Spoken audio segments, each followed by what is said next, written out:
السلام عليكم ورحمة الله. انتوا عارفين يا حبايبي ان دلوقتي اسعار المنظفات بقت غالية جدا. بس من النهاردة ان شاء الله هنعمل مع بعض سائل غسيل مواعين، وهنوفر وهنعمل كمية كبيرة تكفي شهور بدون اي مواد كيماوية. انا لما عملته لقيت الطريقة بتاعته سهلة وكمان موفرة جدا، حبيت ان انا اعمله معاكم عشان تستفادوا انتوا كمان. ويلا بينا مع بعض نشوف هنجهز الصابون ازاي.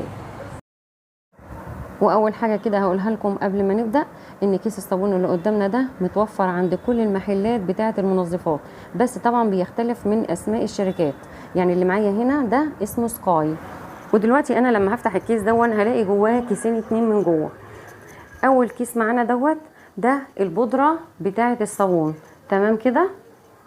والكيس التاني ده اسمه المعجون.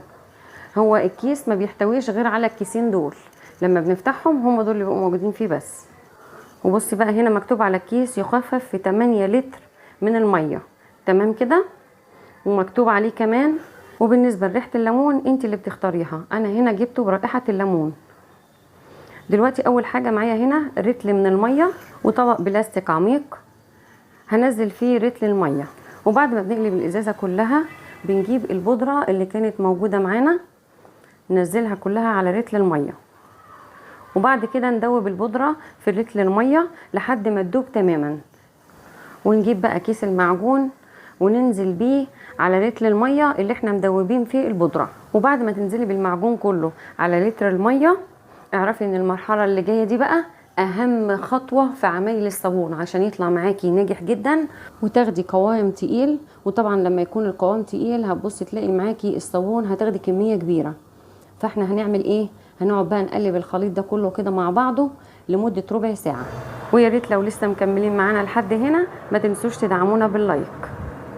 ولاحظوا معايا كده يا امارات اثناء الربع ساعة كده تقليب ايه اللي بيحصل للصابون كده واحنا بنقلب. خلي بالك كده وركزي، هتلاقي ان كل ما بنقلب القوام عمال بيتقل اكتر، لدرجة ان الصابون معاكي هتبصي تلاقيه بقى عبارة عن كتلة واحدة. اهو شايفة اثناء التقليب بيتلم معايا كده بالمعلقة، اهو شايفة تحس ان هو كتلة واحدة كأنه مش منضاف له مية خالص. ودلوقتي بعد مرور ربع ساعة شوفي بقى ايه اللي هيحصل كده لما نيجي نضيف له المية. دلوقتي هنضيف له رتل من المية، شايفة المية منفصلة تماما عن الصابون. شايفة ده دليل على ان الصابون قوامه تقيل جدا جدا جدا. كده احنا ماشيين صح، والخطوات اللي بنعمل بيها ممتازة جدا. هنقلب بقى لحد ما ندمج الصابون مع المية. انا ضفت كده ازازة مية ودي تاني ازازة، واحنا كنا مدوبين الصابون والمعجون والبودرة في رتل مية في الاول، يبقى كده 3 ازايز. هقعد بقى اقلب فيهم كده لحد ما يندمجوا مع بعض.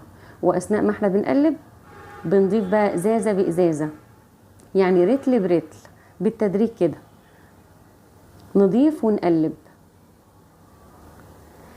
هنا انت تقدري ان انت تعملي الصابون دلوقتي في 8 رتل مية، ولو انت عايزاه تركيزه يكون اتقل واعلى ممكن تقللي في المية، يعني ممكن تعمليه في 6 لتر او 5 لتر. والحبة اللي انت هتيجي تستخدميهم ممكن تبقي تزوديهم مية اثناء الاستخدام، يعني اثناء ما تكوني جاية تغسلي شوية المواعين اللي انت هتغسليهم. ودلوقتي يا حبايبي الصابون خلاص اصبح جاهز معانا. هنجيب بقى الحاجات اللي احنا هنعبي فيها، سواء عندك جراكن او ازايز. بس هنا النقطة اللي عايزة اتكلم فيها واوضحها، ان اكياس الصابون دي متوفرة وموجودة عند كل بتوع المنظفات، وسعره 30 جنيه بس.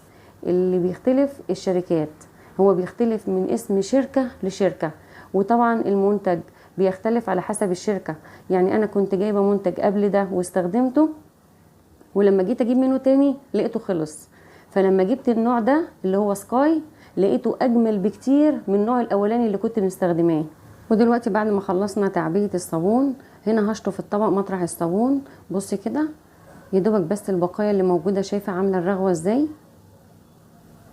البقايا بس، يعني انا نزلت كل الصابون اللي كان موجود في الطبق، بس دي حاجات بس لسه ايه، بقايا بس لازقة عليه كده. شايفة الرغوة؟ شايفه كمان خفيف خالص، يعني الميه بتاعته خفيفه بس مرغيه جدا. بجد انا لقيت الصابون ده ممتاز في الاستخدام. يعني شويه الميه اللي انا شطفت بيهم الطبق دول هحطهم في طبق صغير وابقى اغسل بيهم اي حاجه عندي، رغم ان هو خفيف جدا. شايفه اهو دول شويه الميه اللي احنا شاطفين بيهم الطبق الكبير. شايفه الرغوه عاليه وفي نفس الوقت هم يعتبروا عباره عن ميه، الا ان الرغوه فيهم عاليه جدا. بصي بقى كده، في عندي طبق استانلس كده في الحوض، هو ده اللي كان موجود عندي عايز يتغسل. بصي بقى كده، انا مش هدعكه، انا بس هنزل فيه الميه كده واشطفه بس كده بالميه بتاعه الصابون وهدلقها منه. شايفه هو كده اتغسل اهو، يا دوبك الصابون عدى عليه بس. هشطفه كده. شايفه بيلمع لمعان. بجد الصابون ده ابهرني، عجبني جدا، لقيته فعلا ممتاز، بيدي نظافه وقوه لمعان انا ما شفتهمش في صابون اشتريته قبل كده. يعني احسن بكتير من النوع اللي كان خلص عندي وكنت بدور عليه.